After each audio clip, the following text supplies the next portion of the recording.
우리 기도회를 위해서 박행석 집사님께서 기도해 주시겠습니다. 하나님 아버지, 감사합니다. 지난 정말로 무더운 여름을 저희들 그래도 건강하게 잘 보내게 하여 주셔서 감사합니다. 아버지 하나님, 저희 모두를 이 시간, 이 자리까지 이렇게 인도하여 주셨사오니 아버지 하나님 앞으로도 예수님 재림하시는 그날까지 오직 예수님만 바라보게 하시며 인도하실 줄 믿고 이 또한 감사드립니다. 오늘도 아버지의 말씀 앞으로 저희들 모아주셨사오니 아버지의 말씀을 잘 듣게 하여 주시고 온전히 아버지의 뜻을 구하는 저희 모두가 되게 하여 주시옵소서. 저희들이 사용하는 줌과 스카이프 모두도 주님 원활하게 운행되어질 수 있도록 주님 도와주시옵소서. 예수님 이름으로 기도드립니다. 아멘.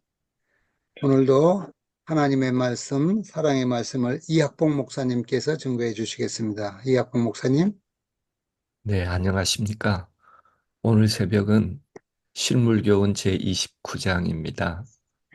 열처녀의 비유를 함께 명상하도록 하겠습니다.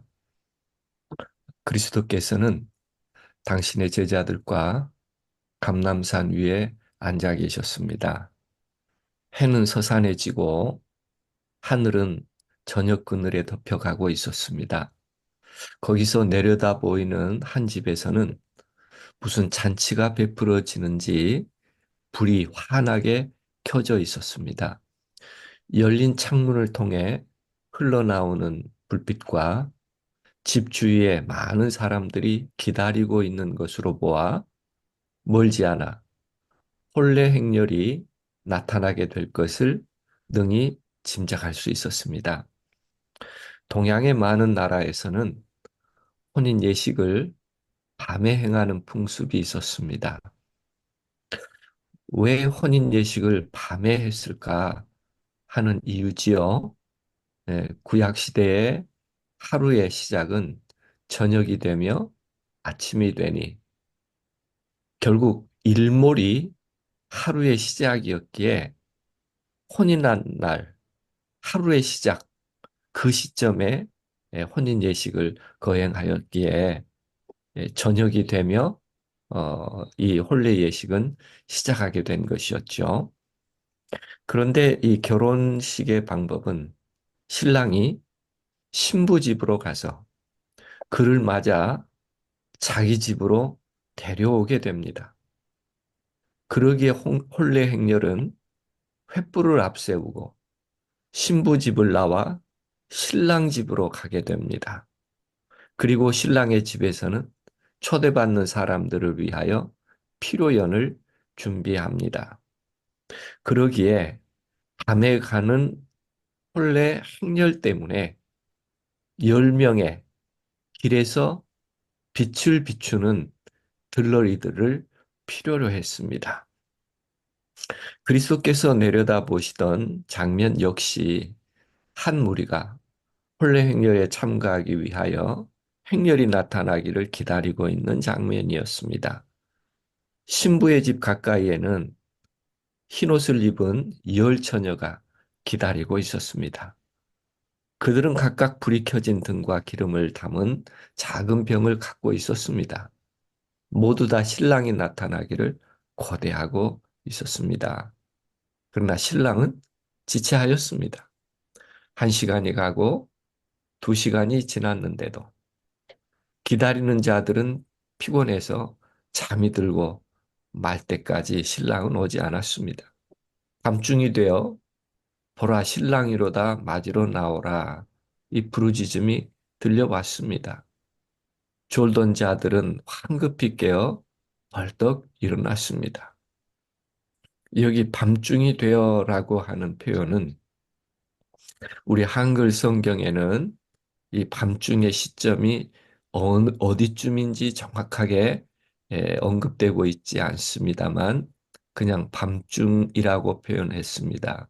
그런데 영어 성경에는 그 시점을 정확하게 기록하고 있는데 at midnight이라고 되어 있습니다.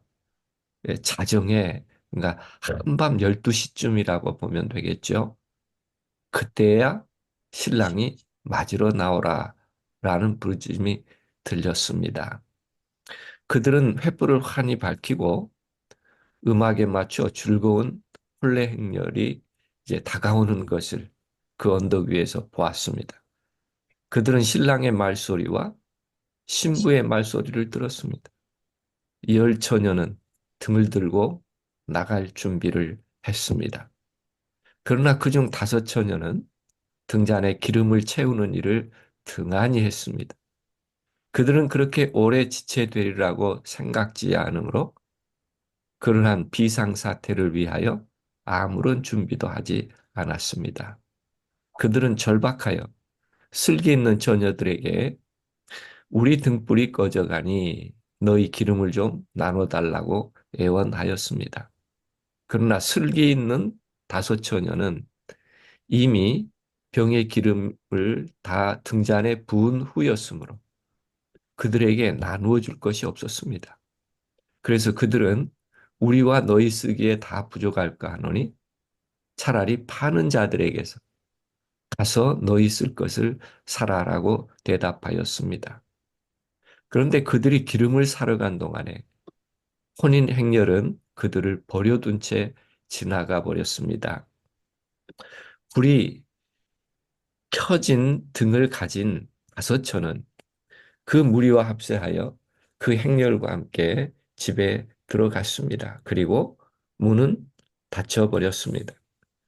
미련한 자들이 필요연이 열리는 집에 다다랐을 때에 그들은 의외로 거절을 당하고 말았습니다. 잔치 주인은 내가 너희를 알지 못하노라고 하였습니다. 그들은 문 밖 캄캄한 거리에서 있을 수밖에 없었습니다. 그리스도께서는 신랑을 기다리는 무리를 내려다보시면서 제자들에게 열 처녀의 이야기를 말씀하셨는데 그들의 경험을 예로 들어 당신의 재림 바로 직전에 있을 교회의 경험을 설명하셨습니다. 신랑을 맞기 위해 기다리고 있는 두 종류의 처녀는 주님을 기다린다고 자칭하는 두 종류의 사람을 대표한다라고 말했습니다. 그들은 처녀라고 부른 것은 저희가 순결한 신앙을 지킨다고 공언하기 때문입니다. 등불은 하나님의 말씀을 대표합니다. 시편 기자는 주의 말씀은 내 발의 등이요 내 길에 빛이니이다라고 말하였습니다. 그리고 기름은 성령을 표상합니다. 스가랴서 4장 1절에서 14절에 보면 여호와께서 수룹바벨에게 하신 말씀이 이러하니라. 만군의 여호와께서 말씀하시되 이는 힘으로 되지 아니하며 능으로 되지 아니하고 오직 나의 신으로 되느니라. 우리는 이 비유에서 이런 몇 가지 미련한 처녀의 특성을 정리해 볼 수 있습니다. 1절에, 마태복음 25장 3절에 보면 미련한 자들은 등을 가지되 기름을 가지지 아니하고 이 미련한 자의 특성은 등을 가졌으되 기름을 가지지 아니하고 우리는 이 마태복음 25장 3절을 읽으면서 등을 가졌으니 그래도 어느 정도 기름은 가지고 가지 않았을까 하는 생각을 해보게 됩니다. 영어 성경은 다시 한번 이 부분을 이렇게 기록하고 있습니다. 어리석은 사람들은 그들의 기름을 가지고 갔으나, 그들의 등잔을 가지고 갔으나, 그 다음에 영어 표현은요, did not take any oil with them. 이렇게 기록했어요. 우리말로 번역하면 그들은 어떤 기름도 가지고 가지 않았다. 더 직역을 한다면 기름 한 방울도 가지고 가지 않았다. 이렇게 기록하고 있는 것입니다. 어떻게 불을 밝힐 들러리로 부름을 받았는데 기름을 한 방울도 가지고 가지 않을 수 있을까? 정말 생각해 보면 말이 되지 않는다라고 생각할 수 있지만 예수님의 비유는 등을 가지되 기름을 가지지 않았다라고 얘기하고 있습니다. 해외 선교를 가기 위하여 많은 물품들을 준비하고 또 순서들을 준비하고 모든 준비를 완벽하게 했습니다.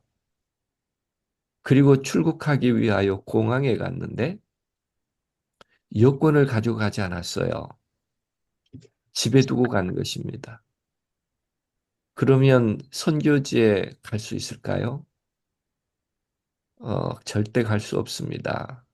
여권이 없으니까요.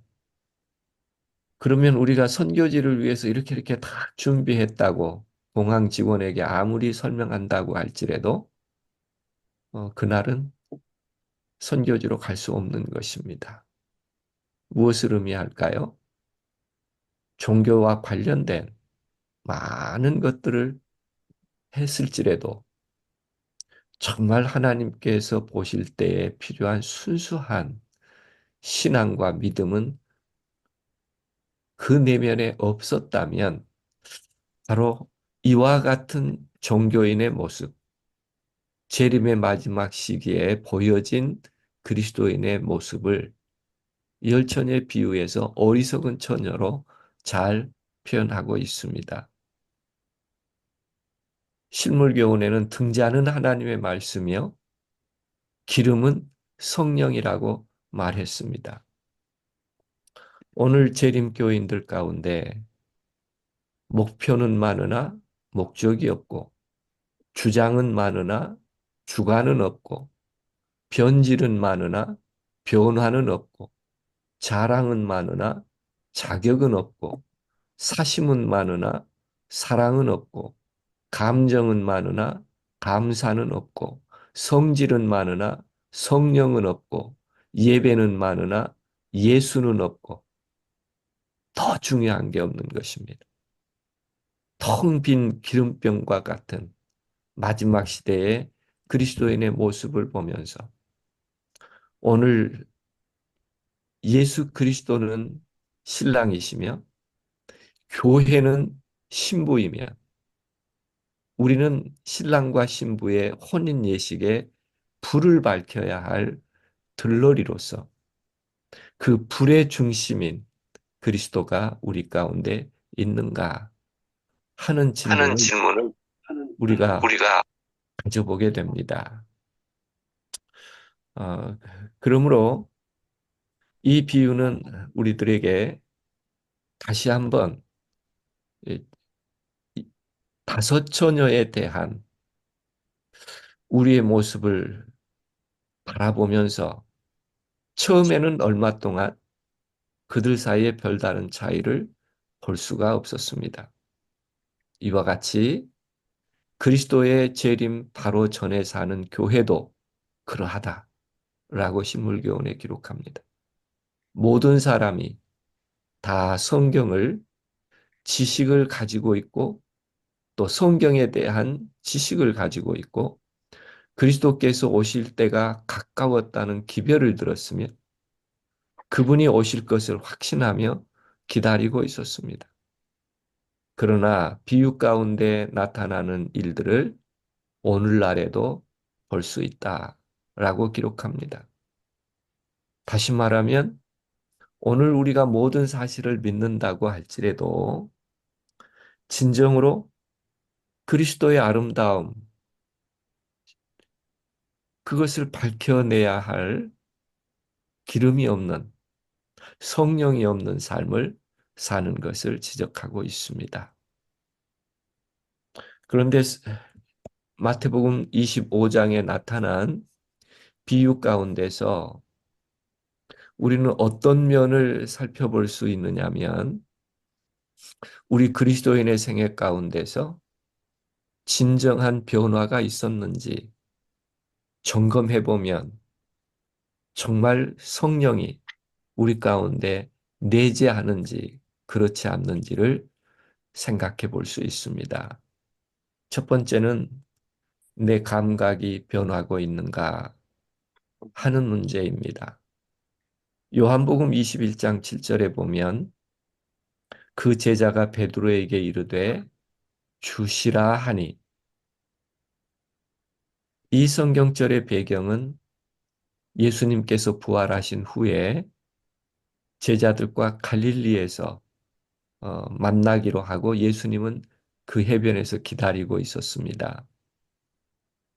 부활을 믿지 않던 제자들이 마리아의 권고에 따라서 그 갈릴리 바닷가로, 평소에 예수님께서 만나셨던 그 장소로 가기 위하여 갔습니다. 그리고 갈릴리 바닷가에 와서는 일곱 제자가 배를 타고 밤새 고기를 잡았습니다.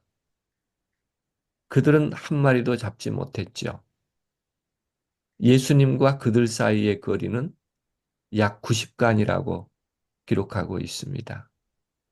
한 간이 1.5m로 계산을 해보면 약 90m 정도 거리입니다.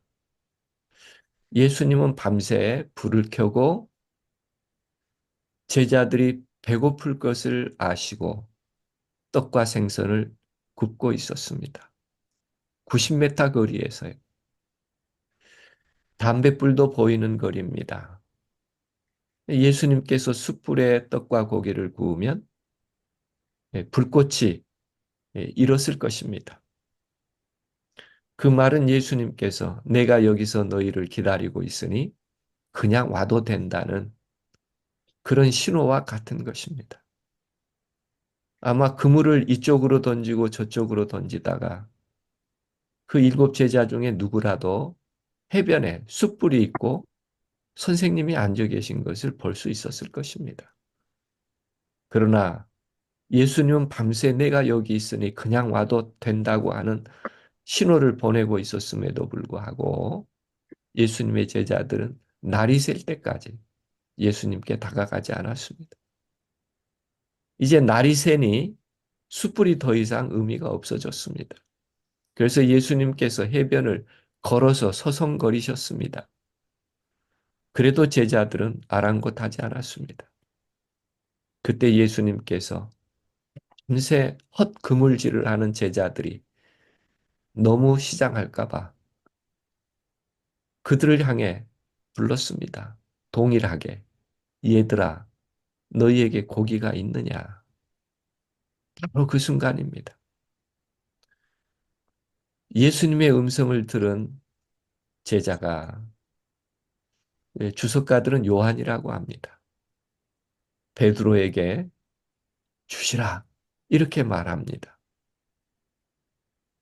성경의 기록에 주시라라고 말한 이 부분은 어떻게 보면 제자들이 부를 수 있는 평범한 호칭이라고 생각할 수 있으나 결코 그렇지 않습니다.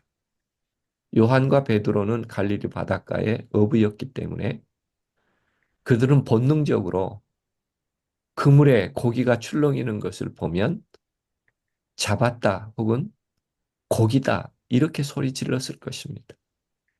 그런데 여기 그 제자가 베드로에게 주시라라고 하는 이 표현은 밤새 아무것도 없었으나 그물에 큰 고기들이 출렁거리는 것을 보며 주님이 하신 역사라고 하는 사실을 주시라라는 말로 고백하고 있습니다. 감각이 변한 것입니다. 마지막 시대에 예수님의 재림을 기다리는 재림 성도의 삶 속에서도 우리가 한 어떤 일에 대한 생각이 아니라 우리의 삶 속에 하나님께서 이루신 그분의 삶의 임재와 그분의 아름다운 역사가 우리의 영적 시각에서 보여지기 시작할 때 그것이 곧 기름을 가지고 있는 상징적 의미라고 말씀드릴 수 있겠습니다. 감각이 변하고 가치가 변하고 목적이 변하는 삶을 우리는 이 기름이라고 하는 하나님께서 함께 하시는 역사를 우리의 삶 속에서 경험하고 나누어 줄 수 있을 때에 그것이 열 처녀가 할 수 있는 최선의 사역이며 부르심에 합당한 삶이라고 정의해 볼 수 있겠습니다. 한 가지만 더 생각해 볼 수 있다면 오늘 이 본문에서 보면 실질적으로 마태복음 25장 5절에 신랑이 더디옴으로 다 졸며 잘세라고 얘기하고 있습니다. 6절에는 졸며 잘 때에 담중의 소리가 나되 신랑이로다 맞으러 나오라 했습니다. 그리고 7절에 보면 이에 그 처녀들이 다 일어나 등을 준비할세. 여기서 등을 준비하다는 말은 트림드라는 말로 심지를 다듬다, 정돈하다. 그러니까 등잔을 정돈하고 심지를 다듬다 이런 뜻인데 이 새번역 성경에는 이렇게 기록했습니다. 그때에 그 처녀들이 모두 일어나서 제 등불을 손질하였다.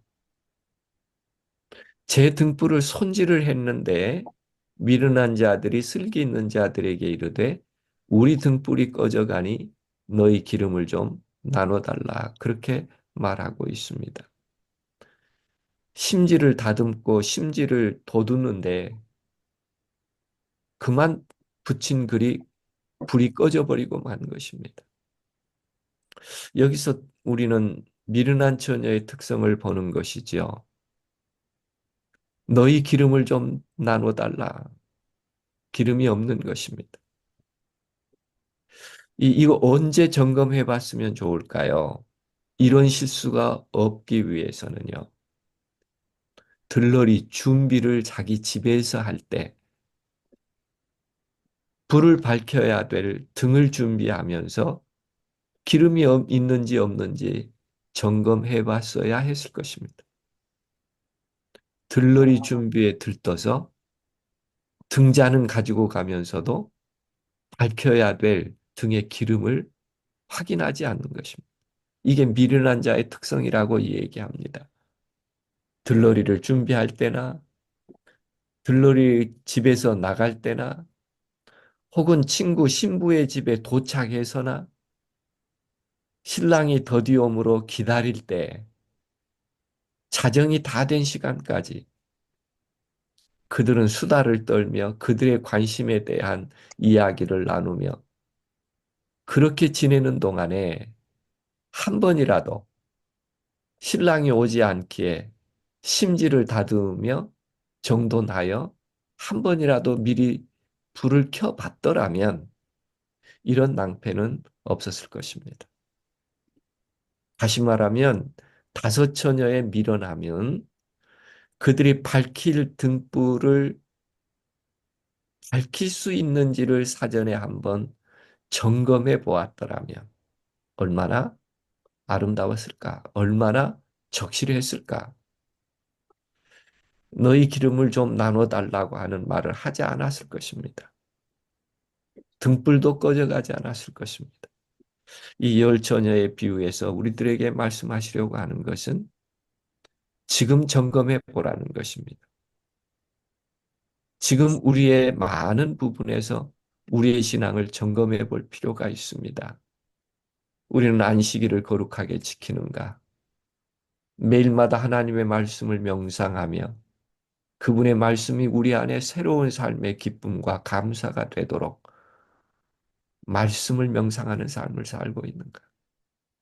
아니면 우리의 삶 속에서 정직한 본성을 가지고 있는가? 아니면 우리 자녀들을 정말 말씀 가운데서 잘 양육하며 그리스도인의 삶으로서의 모본을 보이고 있는 것인가? 그리고 합당한 구제를 하고 있는지 아니면 우리는 정직한 십일금을 드리고 있는지, 우리는 건강한 식생활을 통해서 건강한 몸으로 하나님께 영광을 돌리며 살고 있는 것인가? 다 점검해 봐야 합니다. 신앙에 대하여 점검해 보고 우리의 영적인 삶을 다시 한번 점검해 봐야 하며 도덕성, 공정에 대한 의식을 가지고 있는지, 일상의 거래에서 공무를 집행할 때 교회에서 어떤 섬김을 하면서도 높은 도덕성과 공정성을 유지했는가를 점검해 보아야 합니다. 그런가 하면 건강한 생활 습관을 가지고 있는가? 마지막 시대에, 전염병 시대에 하나님께서 남은 교회에 주신 건강 기별에 대하여 모범적인 삶으로 주변의 병약한 자들을 도울 수 있는 그런 빛이 되는 삶을 살고 있는가? 또 사회의 필요를 읽는 사회화된 의식을 가지고 있는가? 한국 기독교를 사회적 인식 속에서는 현재 혐오 종교로 분류하고 있습니다. 이것은 우리가 기름이 없는, 그래서 세상 사람들이 그리스도인들을 볼 때 혐오스럽게 보여지는 그런 세대를 우리가 살고 있습니다. 이런 부분을 사전에 한 번쯤 점검해 볼 수 있다면 하나님께서 우리 안에 이루실 더 아름다운 일들을 우리도 경험할 것입니다. 다시 한번 정리해 본다면 놓쳐버린 체크포인트, 내 자신의 내면에 대하여 전도서 7장 29절에 하나님의 사람을 정직하게 지으셨으나 우리 내면의 삶이 정직한 본성으로 세상과 하나님을 섬기고 있는지, 사람과 사람에 대하여는 로마서 12장 21절에 악에게 지지 말고 선으로 악을 이기라고 하신, 오늘 우리의 모든 감정과 생활을 흔드는 악에 대하여 우리는 여전히 희생할 수 있는 선을 가지고 그들을 대하며 그리스도의 모습이 빛으로 나타나는 삶을 살고 있는지 점검해 봐야 합니다. 그리고 하나님에 대하여 로마서 12장 2절에 온전하신 뜻이 무엇인지 분별하도록 하라. 우리는 하나님의 온전한 뜻이 무엇인지 오늘 또 다시 한번 우리는 점검해 봐야 합니다. 점검하다 하나님을 다시 만나는 그런 기쁨이 있는 삶을 살아가야 할 것입니다. 이것이 식물교훈의 열 처녀의 비유에서 우리에게 보여지는 하나님의 말씀으로 들려주고 있습니다. 그들은 성령이 결핍되어 있다. 하나님의 성령이 없이 하나님의 말씀만을 아는 것은 아무 소용이 없다.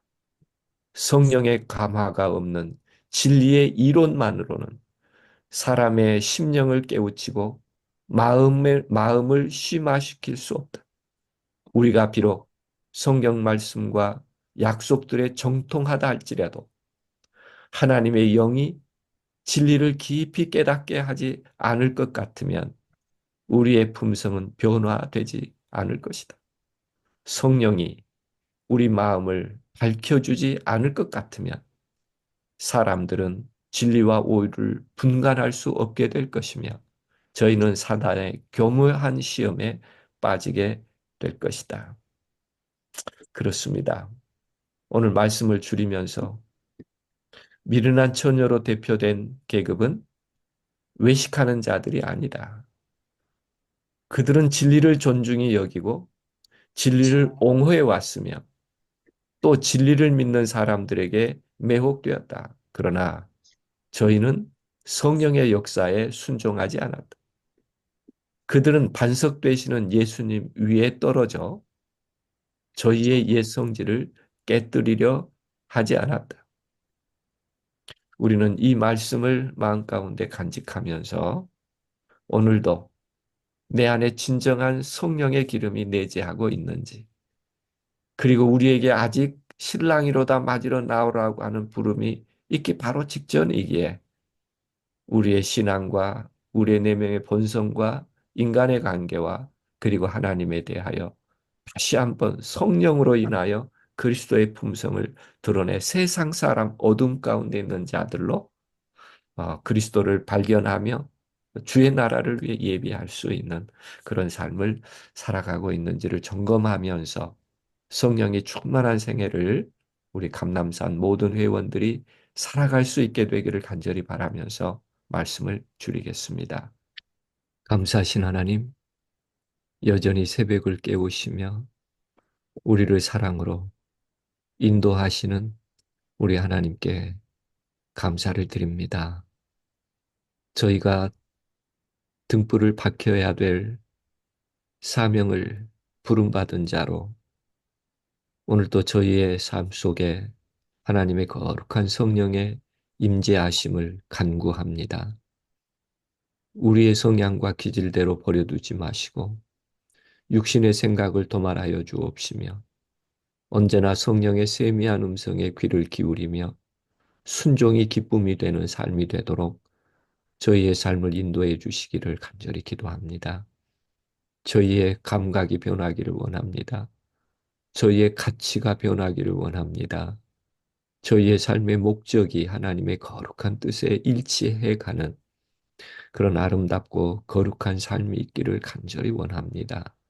하나님 저희 내면에 성령을 허락하여 주옵소서. 그러기에 우리의 내면의 진실함으로 하나님을 영광스럽게 하며 악을 선으로 이겨갈 수 있는 희생과 은혜가 있는 삶을 허락하여 주옵시며 그리고 하나님의 뜻이 무엇인지 분별하며 매 순간마다 하나님의 뜻을 이행할 수 있는 용기와 믿음을 더하여 주시기를 간절히 기도합니다. 오늘 또 감남산 기도회원들 한 마음으로 목적을 두고 하나님께 간구드려 싸우니 이 아침의 기도도 하나님께서 받으시오며 가장 유익하게 응답해 주시기를 간절히 기도합니다. 또 감남산 기도회원과 함께 기도를 위하여 사역하는 모든 동역자들에게 은혜 위에 은혜를 베푸셔서 오늘 또 기름을 준비하며 채우는 일에 은혜롭게 하옵시고 그리고 기도가 응답될 때마다 하나님께 영광을 돌리는 거룩하고 변화된 삶을 빛으로 살아갈 수 있도록 은혜 베풀어 주시옵소서. 김기령 목사님, 이봉주 장로님, 그리고 모든 조력하는 팀장님들에게도 동일한 은혜를 허락하여 주셔서 오직 등잔에 기름을 채우는 그 일이 오늘 남은 생애의 최선의 삶이 되도록 축복해 주시기를 간절히 기도합니다. 또 기도회원들의 일상에도 복을 주셔서 흩어서 구제하여도 조금도 부족함이 없는 삶이 되게 하시고 오늘도 오직 예수님의 아름다운 품성의 빛을 발하기에 이 세상에서 가장 감사한 사람들로 살아갈 수 있도록 은혜 베풀어 주시옵소서. 다시 기도로 만날 때까지 주의 평안이 저희 모든 회원들과 기도인들에게 함께 해 주시기를 예수님의 이름으로 간절히 기도합니다. 아멘.